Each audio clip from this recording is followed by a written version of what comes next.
పూర్వం ఆహార పద్ధతుల్లో చాలా నియమాలు ఉండేవి. ఎన్ని ఆరోగ్య సమస్యలు వచ్చినా తట్టుకునేవారు. కానీ ప్రస్తుత ఉరుకుల పరుగుల జీవితంలో సరైన ఆహార నియమాలు పాటించక రకరకాల వ్యాధుల బారిన పడుతున్నారు. ముఖ్యంగా ఈ మధ్య కాలంలో ఎక్కువ శాతం వినిపిస్తున్న సమస్య పైల్స్.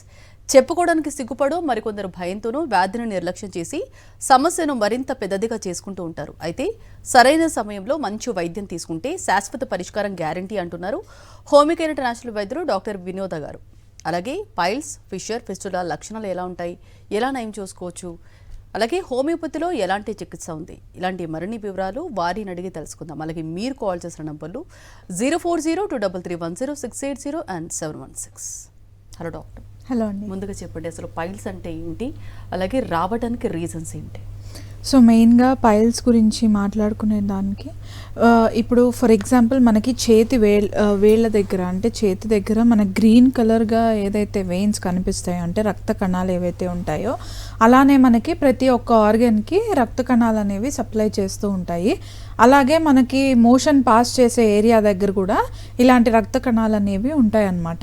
ఎక్కువగా మీకు మలబద్ధకం కానీ లేదంటే ఇంటర్నల్గా ఏదైనా థైరాయిడ్ కానీ లేదంటే పీసీఓడి సమస్యలు కానీ ఇలాంటి సమస్యలు ఉన్నట్లయితే any kind of metabolic disorders or gall bladder stones కానీ లేదంటే ఫ్యాటీ లివర్ కానీ ఇట్లాంటి ఇష్యూస్ ఉన్నాయి అని అంటే మీకు మోషన్ అనేది ఫ్రీగా అవ్వకపోవడము, దానివల్ల ఏమవుతుందంటే మోషన్ పాస్ చేసే ఏరియా దగ్గర ఈ రక్త కణాలు ఏవైతే ఉంటాయో అవి వాపు వచ్చి అవి ఇంటర్నల్గానే ఉండొచ్చు లేదంటే బయటికి కూడా రావచ్చు. సో దీన్ని ఒకవేళ ఆ పైల్స్ కానీ అంటే ఆ రక్త కణాలు కానీ బయటికి వచ్చినట్లయితే వాచి దాన్ని పైల్స్ అని కన్సిడర్ చేస్తామన్నమాట.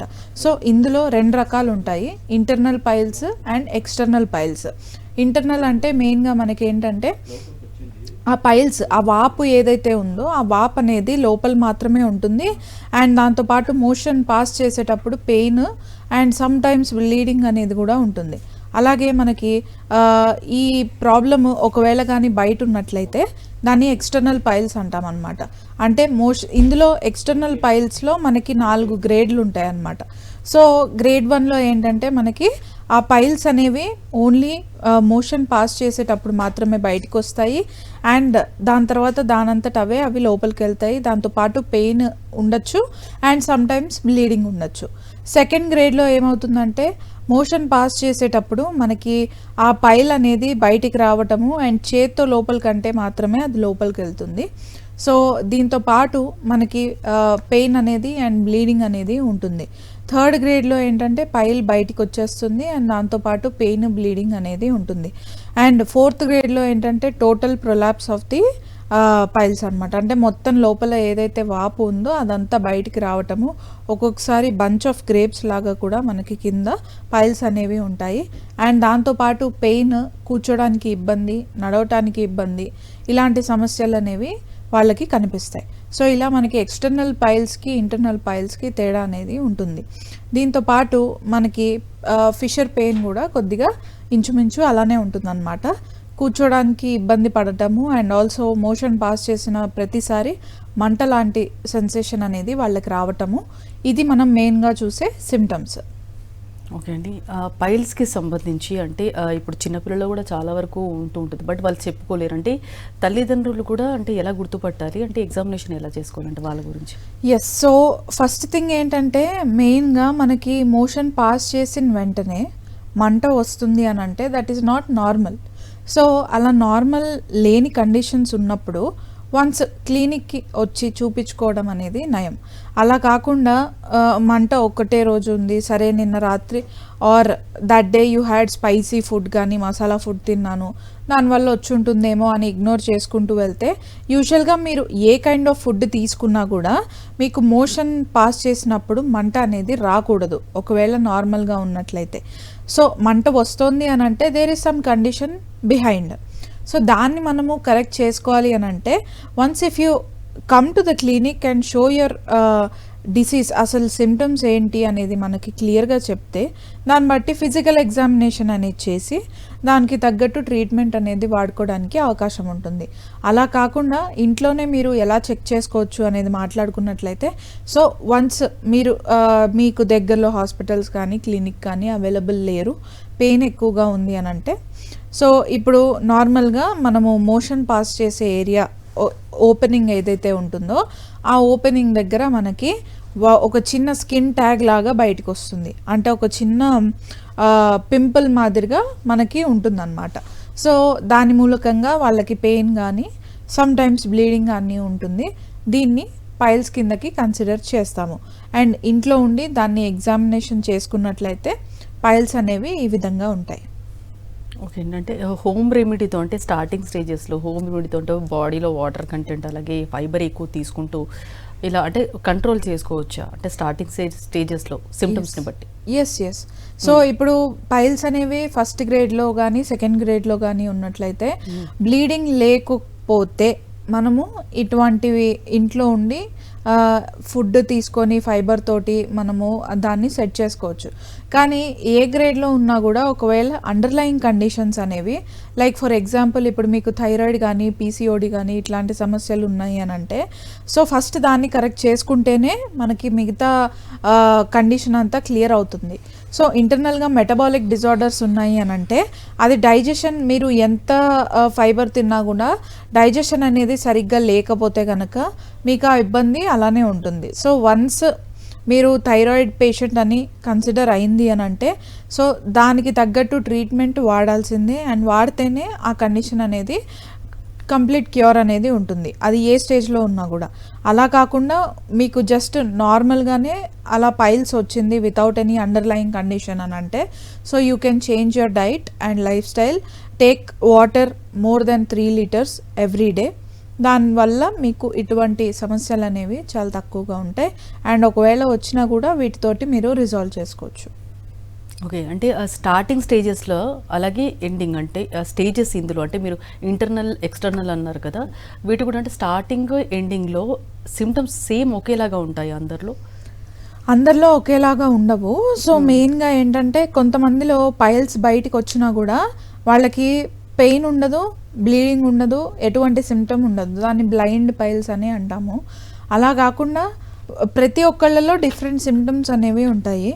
కొంతమందికి ఏంటంటే జస్ట్ పెయిన్ మాత్రమే ఉంటుంది, కొంతమందికి బ్లీడింగ్ ఉంటుంది. అండ్ మనము వాపు అనేది చాలా ప్రీడామినెంట్గా కనిపిస్తుంది అన్నమాట. గ్రేడ్స్ మారే కొద్దీ వాపు అనేది పెరగటము అండ్ ఆల్సో ఒక పైల్ కాస్త 2-3 అలాగే బంచ్ ఆఫ్ గ్రేప్స్ లాగా కూడా రావచ్చు. సో దీన్ని మనము ఇగ్నోర్ చేసినట్లయితే తర్వాత మీకు డైలీ యాక్టివిటీస్ కూడా చేసుకోలేకుండా ఉండేటట్టు ఉంటుంది. అండ్ మెయిన్గా ఏంటంటే కూర్చోడానికి కూడా ఇబ్బంది ఉన్న పరిస్థితులు ఉంటే దాన్ని కూడా ఇగ్నోర్ చేసినట్లయితే ఇట్ ఈస్ జస్ట్ ఫూలిష్నెస్ అండి. సో మెయిన్గా క్లినిక్ వచ్చి మీ ఏ కండిషన్లో ఉన్నారనేది చూపించుకొని దానికి తగ్గట్టు ట్రీట్మెంట్ వాడినట్లయితే ఇది రిజాల్వ్ అవుతుంది. అండ్ ఆల్సో మీకు రికరెన్సీ ఏదైతే ఉంటుందో, మెయిన్గా మనము చూస్తూ ఉంటాము ఒకసారి పైల్స్ వచ్చింది అని అంటే అది వన్స్ తగ్గింది మళ్ళీ రిపీట్ అయ్యే ఛాన్సెస్ కూడా ఉంటాయి. సో అలా రీకరెన్సీ అనేది తగ్గడానికి మెడిసిన్స్ ఉంటాయి. అండ్ ఆల్సో ఉన్న కండిషన్ని మళ్ళీ నార్మలైజ్ చేసుకోవడానికి కూడా మీకు మెడిసిన్స్ అనేవి అవైలబుల్ ఉన్నాయి. కాబట్టి ఒకసారి మీరు హోమియోకేర్ ఇంటర్నేషనల్కి వచ్చి మీ కండిషన్ ఎలా ఉంది, ఒకవేళ మీరు ఎటువంటి ఏదైనా ఇన్వెస్టిగేటివ్ రిపోర్ట్స్ చేయించుకున్నారు అని అంటే ఆ ఇన్వెస్టిగేటివ్ రిపోర్ట్స్ తీసుకొచ్చి చూపించినట్లయితే దాన్ని బట్టి మీకు మెడిసిన్స్ అనేవి అందుబాటులో ఉన్నాయి. ఓకే అండి, మీరు ఫిషర్ విషయానికి వస్తే అంటే కంప్లీట్గా అంటే సిమ్టమ్స్ కానీ అంటే రీజన్స్ కానీ అంటే ఒక్కొక్కరిలో ఒక్కొక్క విధంగా ఉంటుందా, లేదంటే సేమ్ అలాగే ప్రతి ఒక్కరిలో కూడా అలాగే ఉంటుందంటే ఏం చెప్తారు? అంటే అసలు ఫిషర్ అంటే ఏంటి మ్యామ్? సో మెయిన్గా ఫిషర్ గురించి మాట్లాడుకున్నప్పుడు ఇప్పుడు నార్మల్గా స్కిన్ మీద ఒక చిన్న కట్ వచ్చింది అని అంటే అది ఇక్కడ వస్తుంది కాబట్టి దాన్ని చిన్న వూండ్ కానీ కట్ కానీ అని అంటాం. సేమ్ అదే కట్ మనకి ఏనల్ ఏరియా దగ్గర వచ్చింది అని అంటే దాన్ని ఫిషర్ అంటాం అనమాట. అంటే ఏనల్ ఓపెనింగ్ ఏదైతే ఉంటుందో ఆ ఓపెనింగ్ చుట్టుపక్కల మనకి కట్ అనేది ఉన్నట్లయితే దాన్ని ఫిషర్ అంటాము, ఏనల్ ఫిషర్ అని అంటాము. సో దీనివల్ల సేమ్ పైల్స్ మాదిరిగానే వీళ్ళకి పెయిన్ ఉంటుంది, కాకపోతే మంట అనేది ఎక్కువగా ప్రీడామినెంట్గా కనిపిస్తూ ఉంటుంది. పైల్స్ అనేవి 1-2 రోజుల్లో పెయిన్ తగ్గినా కూడా ఫిషర్ పెయిన్ అనేది ఆ వూండ్ కానీ హీల్ అవ్వకపోతే అది తగ్గదు. ఒకవేళ కాన్స్టిపేషన్ మలబద్ధకం ఇష్యూస్ ఉన్నాయి అని అంటే ఆ కండిషన్ తగ్గిన తర్వాతనే మనకి ఫిషర్ అనేది నార్మలైజ్ అవుతుంది. ఎందుకంటే ఫిషర్లో 2 డిఫరెంట్ టైప్స్ ఆఫ్ కట్ ఉంటాయి. ఒకటి సూపర్ఫిషియల్, ఇంకొకటి డీప్. ఒకవేళ ఆ కట్ కానీ సూపర్ఫిషియల్ ఉన్నట్లయితే అంటే పైన లెవెల్లో మాత్రమే ఉంది అని అంటే తొందరగా హీల్ అయ్యి ఆ పెయిన్ అనేది తగ్గే ఛాన్సెస్ ఉంటాయి. అలా కాకుండా ఆ డీప్ కట్ అనేది ఉన్నట్లయితే ఆ కట్ లోపల ఇన్ఫెక్షన్ కూడా ఫామ్ అవ్వచ్చు. ఎక్కువగా వాటర్ కానీ ఉన్నట్లయితే ఆ ఏనల్ ఏరియా దగ్గర మనకి వెట్గా కానీ ఉన్నట్లయితే ఆ సమయంలో ఇన్ఫెక్షన్ వచ్చే ఛాన్సెస్ ఉంటాయి. అది కాస్త మనకి ఫిస్టులాకి దారితీసే అవకాశాలు కూడా ఉంటాయి అన్నమాట. సో ఇన్ఫెక్షన్స్ రాకుండా మీరు హైజీనిక్గా ఉండాలి అని అంటే ఆ కట్టు ఎంత తొందరగా హీల్ అవ్వాలి అనేది చూసుకోవాలి. ఒకవేళ కట్టు కానీ డీప్గా ఉన్నట్లయితే అది మెడికేషన్ అనేది చాలా తప్పనిసరిగా అవసరం ఉంటుంది. అండ్ ఆల్సో ఎటువంటి సిట్స్ బాత్ కానీ ఇలాంటివన్నీ మనం చేయాల్సి ఉంటుంది. సో మరి ఫిస్టులా అంటే ఏంటి, అలాగే దీనికి అంటే రీజన్స్ కానీ అంటే సిమ్టమ్స్ కానీ వీటికి ఎలా ఉంటాయి మ్యామ్? సో మెయిన్గా ఫిస్టులా అంటే ఒక చిన్న టన్నల్ మాదిరిగా ఫామ్ అవుతుంది అనమాట. సో ఫర్ ఎగ్జాంపుల్ ఇప్పుడు మనకి వాటర్ పైప్ ఎలా అయితే ఉంటుందో అలా చాలా చిన్న సైజులో మనకి ఒక చిన్న పైప్ లాగా ఫామ్ అవుతుంది అనమాట. లోపల ఒక టన్నల్ లాగా ఫామ్ అవుతుంది. అది ఏం చేస్తుందంటే ఒక ఏరియా దగ్గర నుంచి ఇంకొక ఏరియాకి కనెక్ట్ చేస్తుంది అనమాట. సో వై దిస్ హ్యాపెన్ అని అంటే మెయిన్గా ఆ టన్నల్ లోపల మొత్తం అనేది ఇన్ఫెక్షన్ అనేది ఎక్కువగా ఉంటుంది. అండ్ వన్స్ ఒక టన్నల్ ఓపెన్ అయింది అని అంటే అది మళ్ళీ అది ఉంటూనే ఉంటుంది. అండ్ ఆల్సో ఉన్నది ఆ ఫిష్లా ఉన్నది తగ్గాలి అని అంటే అది కూడా చాలా కష్టం అనమాట. సో వన్స్ ఓపెనింగ్ వచ్చింది, లోపల ఉన్న ఇన్ఫెక్షన్ తగ్గాలి, ఓపెనింగ్ పోవాలి. సో ఇంత టైం పడుతుంది కాబట్టి మెయిన్గా ఈ టన్నల్ని ఏదైతే ఒక ఆర్గన్ నుంచి ఇంకొక ఆర్గన్కి కనెక్ట్ చేస్తుందో దాన్ని మనము ఫిస్టులా అని అంటాం అన్నమాట. సో ఈ ఫిస్టులా ఏదైతే ఉందో దీని లోపల మనకి పస్ కానీ బ్లీడింగ్ కానీ అండ్ ఆల్సో ఎక్కువగా పెయిన్ కానీ ఉంటుంది. అది మెయిన్గా ఏనల్ ఓపెనింగ్కి కొంచెం ఒక 1 సెంటీమీటర్ దూరంలో కానీ అలా మనకి ఈ ఫిస్టులా అనేది చూస్తాము. సో ఇది వన్స్ వచ్చింది అని అంటే it is very impossible to SIT also. ఎందుకనంటే పెయిన్ అనేది అంత సివియర్గా ఉంటుంది. అండ్ కూర్చున్నప్పుడు కూడా మనకి ఏంటంటే అండర్ గార్మెంట్స్ అనేవి కొంచెం వెట్గా అవ్వటము అండ్ దానివల్ల చాలా ఇబ్బంది పడ్డము. అండ్ కూర్చున్న ప్రతిసారి ప్యాంట్కి కానీ లేదంటే వాళ్ళ డ్రెస్కి కానీ కొంచెం తడిగా ఉండటం అనేది చూస్తాము. అండ్ ఇది మెయిన్గా due to pus discharge and దాని లోపల నుంచి ఫ్లూయిడ్ అనేది వస్తుంది కాబట్టి ఇది కొంచెం ఒఫెన్సివ్గా అంటే కొంచెం వాసన కూడా వస్తుంది. అండ్ దాంతోపాటు ఒకవేళ బ్లీడింగ్ వచ్చినట్లయితే అక్కడ మొత్తం బ్లడ్ స్టెయిన్ అనేది కూడా ఉంటుంది కాబట్టి చాలా ఇబ్బందికరమైన సమస్య. అండ్ దీన్ని కూడా మనము తగ్గించుకోవడానికి ప్రయత్నించవచ్చు. మెయిన్గా ఏంటంటే ఇన్ఫెక్షన్ తగ్గిన తర్వాత మనకి ఈ సమస్య అనేది రిజాల్వ్ అవుతుంది. అండ్ ఆల్సో ఆ టన్నల్ ఎంత డీప్లో ఉంది అనేది చూసి దానికి తగ్గట్టు ట్రీట్మెంట్ అనేది వాడినట్లయితే వచ్చిన ఫిస్టులా ఏదైతే ఉందో అది తగ్గుతుంది. దాంతోపాటు మనకి మిగతా ఫామ్ అయ్యేవి ఏవైతే రికరెంట్గా ఏదైతే ఉంటుందో అది కూడా తగ్గే ఛాన్సెస్ ఉంటాయి. సో మెయిన్గా ఈ మూడిట్లో మనం డిఫరెన్సియేషన్ కానీ చూసుకున్నట్లయితే అది మనము ఈజీగా తెలుసుకోవచ్చు. ఓకే అండి, కాలర్ కూడా లైన్లో ఉన్నారు. క్రాంతి కుమార్, మాట్లాడండి, మీ సమస్యను చెప్పండి. నమస్తే అండి. టీవీ వాల్యూమ్ మ్యూట్ చేయండి, మ్యూట్ చేసి మీ సమస్యను చెప్పండి, లేదంటే కాల్ డిస్కనెక్ట్ అయిపోతుందంటే. చెప్పండి, మీ సమస్యను చెప్పండి. నమస్తే మేడం. నమస్తే అండి. మేడం యాక్చువల్ గా ఒక ఆల్రెడీ 5-6 ఇయర్ నుంచి ఆల్రెడీ పైల్స్ అయితే ఉన్నాయి మేడం. ఓకే. అయితే యాక్చువల్ గా లాస్ట్ 3 months నుంచి హోమియోపతి మెడిసిన్ వాడుతున్నాను మేడం. ఓకే. అయితే లాస్ట్ 1.5 months కంట్రోల్ అయింది. ఓకే. కాకపోతే ఏంటంటే మేడం మళ్ళీ ఇక్కడ చెప్పిన డాక్టర్ సజెస్ట్ ఏంటంటే it has to be continued for another 6 months అని చెప్తున్నారు. Whether it is true or false అనేది కంటిన్యూగా లేదు. అది ఒకటి. సెకండ్ థింగ్ ఏంటంటే 1 month అయిన తర్వాత మళ్ళీ స్టాప్ చేసిన తర్వాత మళ్ళా స్టార్ట్ అవుతుంది, మళ్ళా ఆ మెడిసిన్ వేసుకోగానే ఆగిపోతుంది మేడం, అంటే కంట్రోల్ అవుతుంది. సో దీనికి ఎండ్ ఏంటి, దీనికి ఎండ్ ఏ విధంగా ఉంటుంది? సో మెయిన్గా ఇక్కడ మీకు 5 years నుంచి ఈ సమస్య ఉంది కాబట్టి సో రికరెన్సీ అనేది ఉంటుంది. మెయిన్గా మందులు వాడుతున్నప్పుడు దాని కోర్స్ అనేది ఒకటి ఉంటుందండి. సో 5 ఇయర్స్ నుంచి వాడుతున్నారు కాబట్టి మీకు ఇంకా 6 మంత్స్ వాడమని చెప్తున్నారు. You take that advice. ఇంకొక 6 మంత్స్ వాడండి. ఈ రికరెన్సీ ఏదైతే ఉందో అది తగ్గుతుంది. వన్స్ తగ్గింది అన్న వెంటనే మందులు ఆపేస్తే ఏమవుతుందంటే మీకు ఇంటర్నల్గా హీల్ ఏదైతే అవుతుందో ఆ హీలింగ్ ప్రాసెస్ అనేది ఎక్కడి వరకు అయితే వచ్చిందో అక్కడ ఆగిపోతుంది. ఇంకా ఫర్దర్గా హీల్ అవ్వాలి అని అంటే కోర్స్ వాడితేనే మనకి ఆ హీలింగ్ ప్రాసెస్ అనేది తెలుస్తుంది. సో కంప్లీట్గా కోర్స్ వాడి అండ్ దెన్ మీరు ఇంటర్నల్గా లైఫ్ స్టైల్ చేంజెస్ కానీ చేసుకున్నట్లయితే లాంగ్ రన్లో మీకు అటువంటి ఇబ్బంది ఏమి ఉండదు అండ్ ఆల్సో ఉన్న కండిషన్ కూడా తగ్గుతుంది.